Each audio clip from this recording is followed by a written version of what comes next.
A Associação Comercial e Empresarial de Peixoto de Azevedo, a CIPA, realiza neste sábado, dia 13, às 7h30 da manhã, o lançamento da campanha Natal com a CIPA é Show, com uma carreata e exibição dos prêmios que serão sorteados em janeiro de 2015. São 10 motocicletas Yamaha YBR Factor 125 cilindradas 0 km, totalizando mais de R$70 mil. A premiação foi adquirida na Speed Motos, uma empresa genuinamente peixotense, e inclusive já está quitada. Nós da Speed Motos agradecemos a CIPA ter comprado as 10 motos no valor de R$70 mil, que já estão pagas. A você, boa sorte. A CIPA acaba de bater mais um recorde ao emitir mais de 500 mil cupons às empresas e comércios participantes, que podem ser facilmente identificados com o cartaz da campanha Natal com a CIPA é Show. Nós estamos realmente com esse show de prêmio que é maravilhoso, 10 motos e mais show, mais alguns prêmios que vão ser na hora de prêmio surpresa.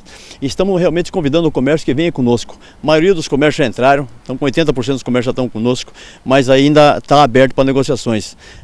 Se você está interessado de presentear os seus clientes com o cupom da CIPA concorrendo a 10 motos, nos procure, vem aqui na CIPA e fala que você quer e a gente vai lá e te atender com certeza com o maior prazer. O sorteio das 10 motocicletas 0 km acontecerá no dia 4 de janeiro de 2015, a partir das 3 horas da tarde, em frente à Associação Comercial e Empresarial a CIPA, localizada na Rua Cristal, bairro Centro.